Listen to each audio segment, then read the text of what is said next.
Welcome to Journeys Through Sociology, a series of interviews with the Executive Committee of the International Sociological Association. I'm Loala Bebahanyan, and our guest today is Dr. Elena Zdravomyslova, who is joining us from St. Petersburg, Russia. Dr. Zdravomyslova earned her PhD in sociology at the Russian Academy of Sciences and is now a professor in the Department of Political and Social Science at the European University in St. Petersburg. Over the years, she's taught at universities throughout Europe, including visiting professorships in Finland, Latvia, and Germany. She is currently the coordinator of research at the Center for Independent Social Research, as well as the co-coordinator of the gender program at the European University at St. Petersburg. Dr. Zdravomyslova's research has focused upon gender in post-Soviet societies, social movements, particularly forms of women's activism, and care work industries, including research on elderly care in contemporary Russia. Thank you so much for joining us today, Dr. Zdravomyslova. Thank you. It's wonderful to have you. Thank you very much.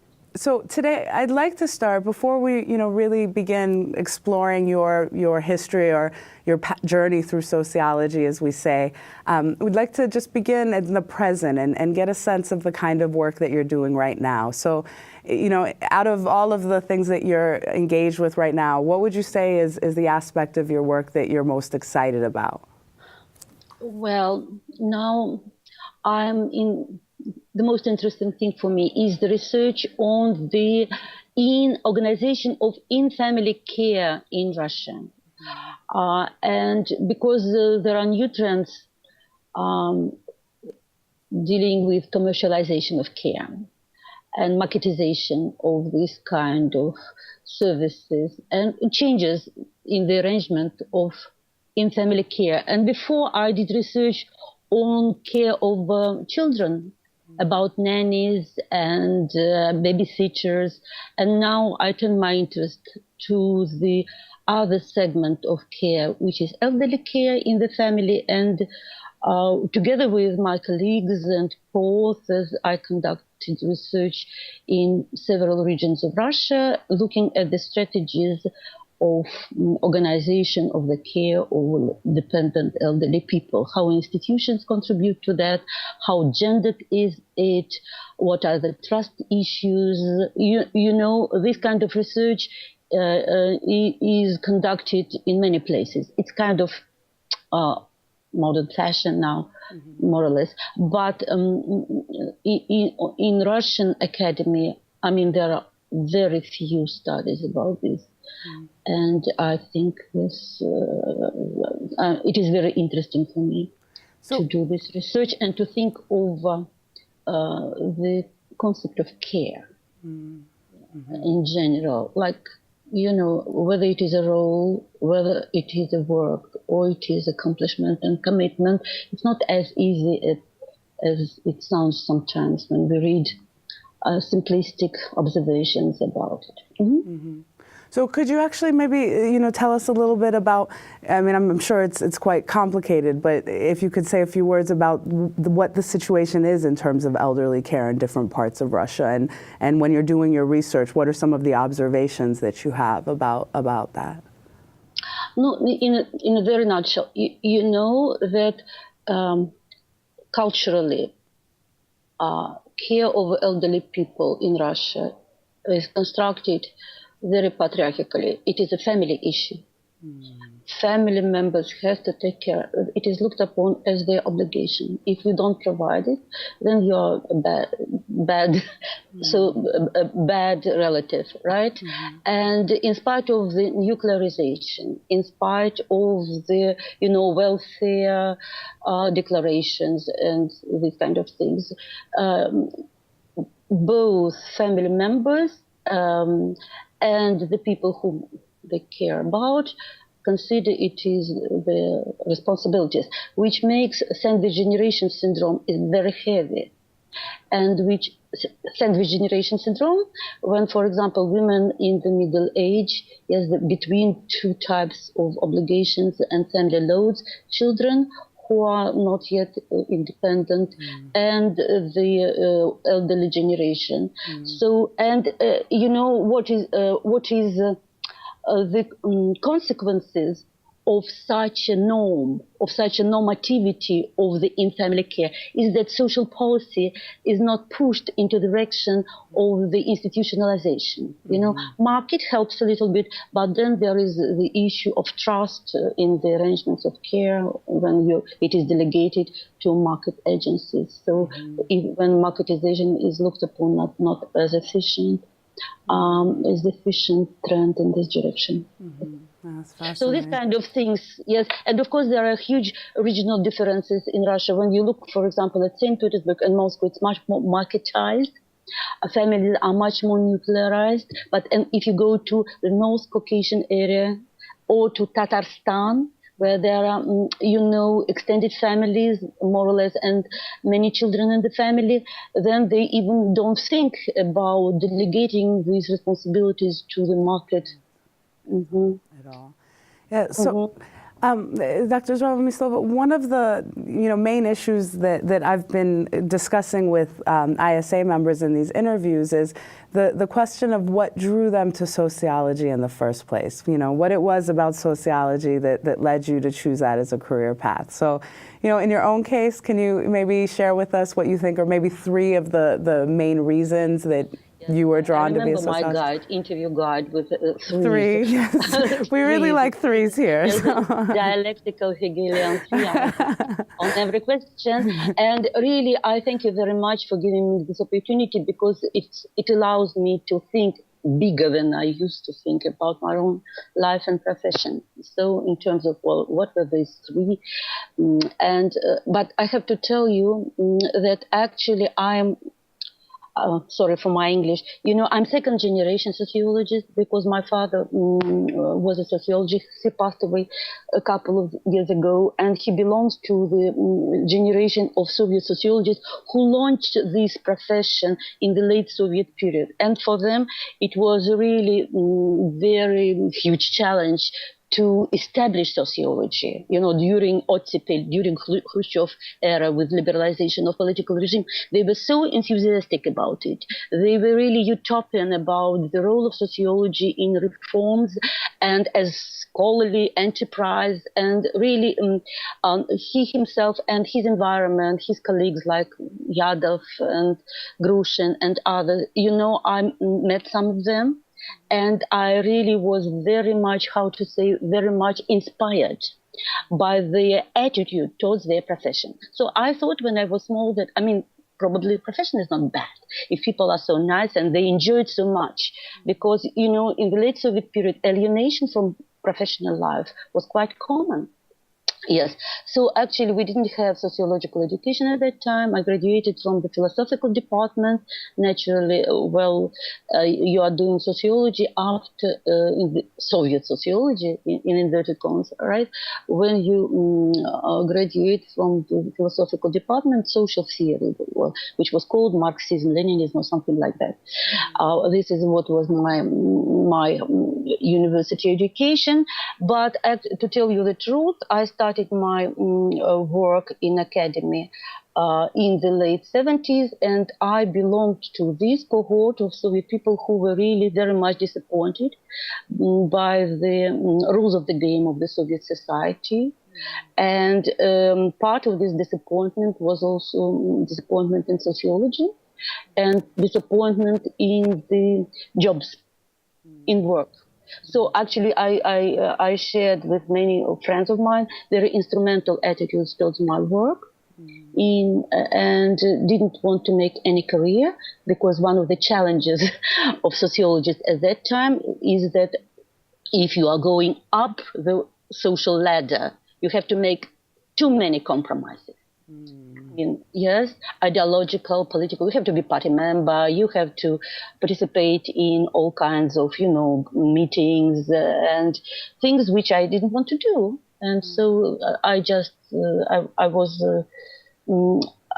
just junior research fellow at some institute for quite a long time, and didn't even plan to make any professional career. But in spite of the fact that that initial interest in profession I had because of my father's generation. Mm-hmm. But then I had this second period, because, I lived through Russian transformation. Mm-hmm. And when perestroika started, it really influenced very much academy and sociological environment in general. Mm-hmm. So we got these openings.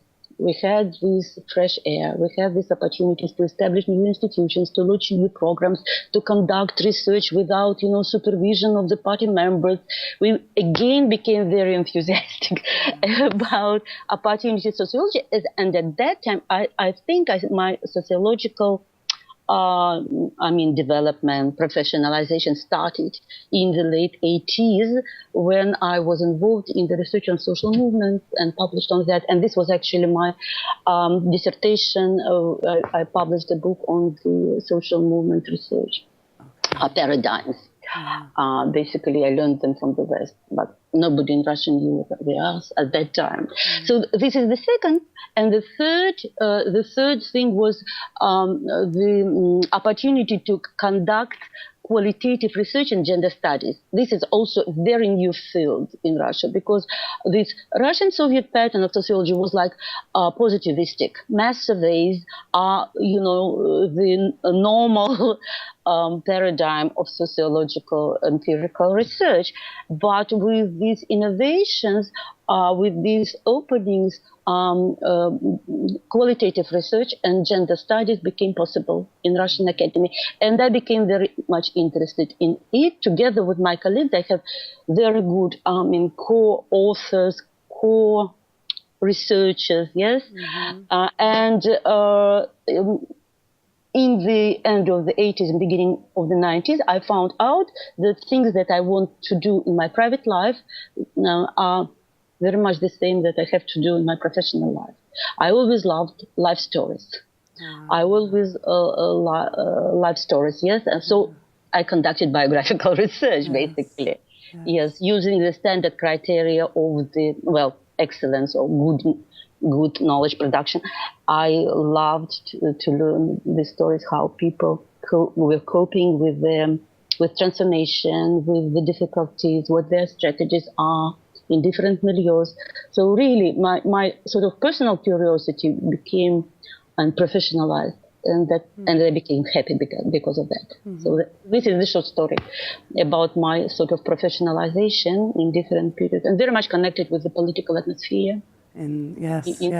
So actually, can I ask you one question, Dr. Zdravomyslova? So when you talk about, the kind of openings to qualitative research and research on gender, what would you say right now currently is the situation? Has there been a real kind of strengthening of qualitative research in Russia? And I know that you are the co-coordinator of the gender program at the European University at St. Petersburg. Is there a strong growing gender research as well? No, not strong, but there are people who are doing it. Mm-hmm. 90s was the period when gender studies were introduced in the Russian academy. So the word gender itself is very new in Russian vocabulary. Mm-hmm. And we use a transliteration, gender. It sounds gender, yes, in Russia. And it was a fashion, and it was supported by international feminist community and by international funds in 90s. So a lot of people to this new field of research were attracted, right? But actually we had two branches of gender studies, I would say, if very rudely, yes. And one gender was used as umbrella category for two types. One is kind of patriarchal tradition. To do gender studies is to find out what are the cultural differences between femininity and masculinity, and how it is produced and how it is naturalized. So this approach, yes, and which is kind of resonate very much to the common sense understanding of the gender differences in Russian culture. And the other approach was a feminist approach. which focus basically on the hierarchies, on social construction, on the inequalities. So I and my colleagues, I had to name one person, Anna Tёмкина, belong to the second branch. This second branch is really the minority. But we did a lot to establish this small field of feminist critique and this feminist gender studies in Russian Academy. And I think it exists, though it is at very difficult, very difficult interconnection with the gender order in Russia, which is culturally patriarchal. And, when people and society is naturalization, gender differences, saying that, well, men and women biologically different, their roles are different, and the church says they're different, and the nature says that they're different. So, and inequality. What are sociologists saying?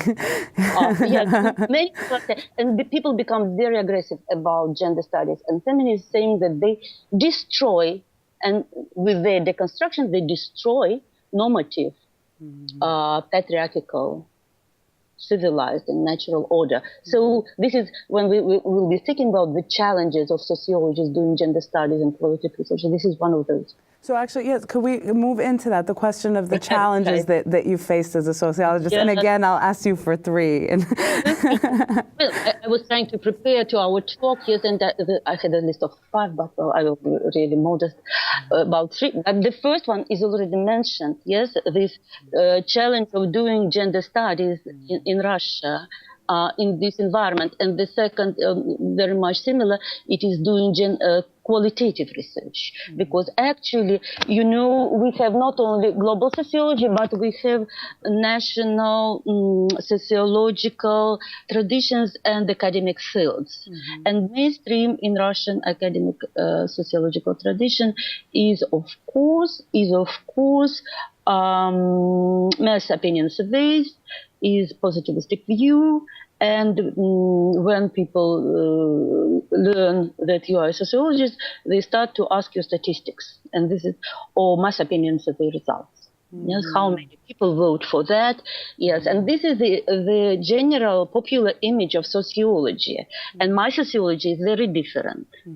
Yes, and that's why to prove your right for the being, qualitative research, you need special resources and you need solidarity among those researchers who conduct this kind of research with very specific issues of validity, sampling, yes, and what is interpretation, and this kind of thing, yes.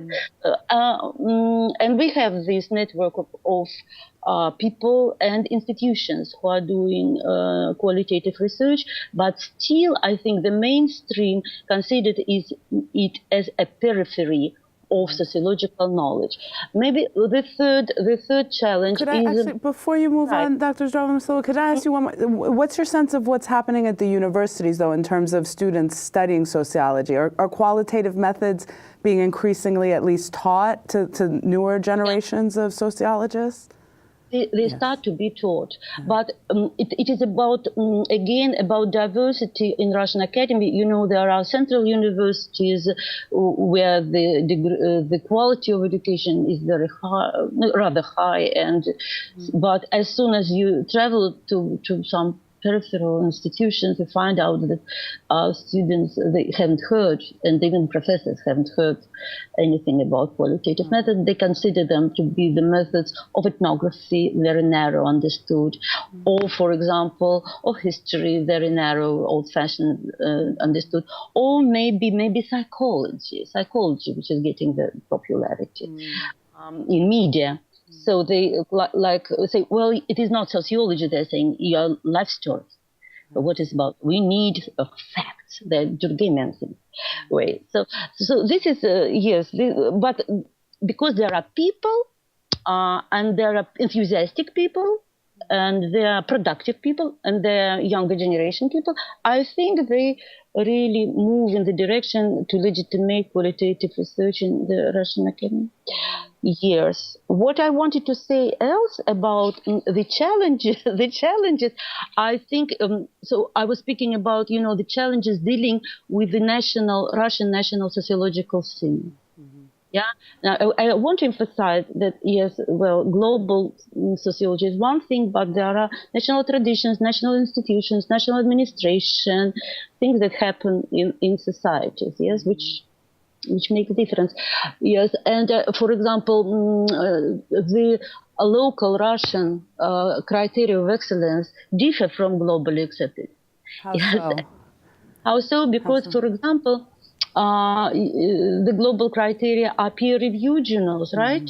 And for example, this index and of citation, but we also they accept it, yes. But also there is parallel system in the Russian academy. For example, in order to defend the dissertation, the researchers has to publish in one of those journals that are included in the list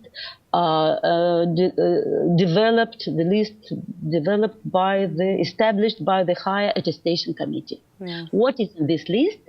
I mean, nobody knows these journals, and sometimes you have to pay to be published there because there is waiting line. So I mean, these kind of things. Yes. Yes. Yeah. Or for example, if you are PhD in the West, or well, in the West, let's say in the West, yes, your degree won't be accepted in Russian academy if you don't convert it. You know, it doesn't matter if you have degree in Harvard or in Cambridge or in Berkeley. You are not nobody. According to official rules of the game in Russian Academy, you are not allowed to have your postgraduate student as a supervisor. So, you know, this is a parallel system, and this is a challenge. Yes. Because if you work in Russia, you have to fit both systems, international and national pressures. And between these two pressures, you are again sandwiched. And sometimes it is getting on your nerves. Yes. I'm really glad you actually brought this up, because you're echoing something that a number of other ISA members have brought up in these interviews, and it's precisely this kind of tension for the sociologist as a professional between kind of international or global audiences and the local. And Sadi Hanafi, who's one of the ISA members who has spoken, he had a wonderful way of putting it, that oftentimes you feel you have a choice between, you know, thrive locally and perish globally, you know, or publish globally and perish locally, and that kind of struggle of trying to meet both of those. But it means that you have actually to be noticed, yes, to be important in sociology, you have to do both things. Yes. Yes, it's not like you are doing research in Cambridge and it is contributed to your general, you know, capital, professional capital, all over the places here. We have sometimes, Hanafi was correct. Yes, and maybe one thing more, I think if we speak globally, you know, maybe I'm just saying something not very optimistic. Sometimes I feel very disappointed about sociology because it does not, how to say, fulfill its projects, its ambitions, because the life is so complicated. It's getting more social life. The societies are so multifaceted, yes. Contradictions are so deep and diverse, yes.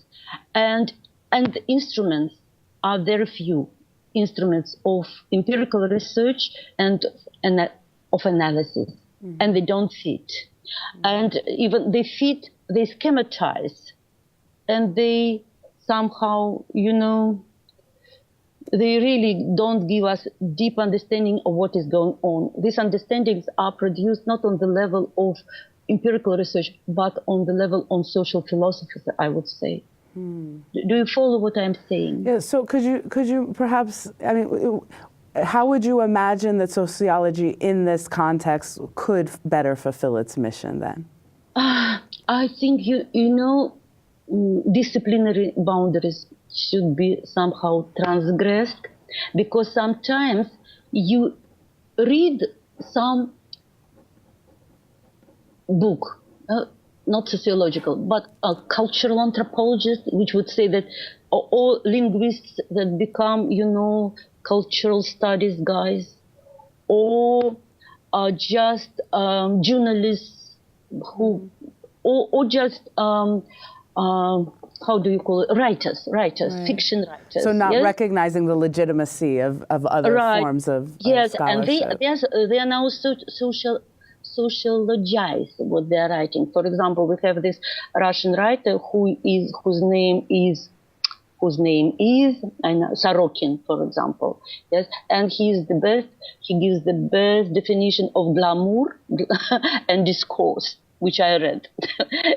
Yes, you know, but it is not legitimate for sociology, for example. Yes. So I think, and the organizations, sociological institutions, or knowledge production is organized within these disciplinary boundaries, yes, and so it is another contradiction.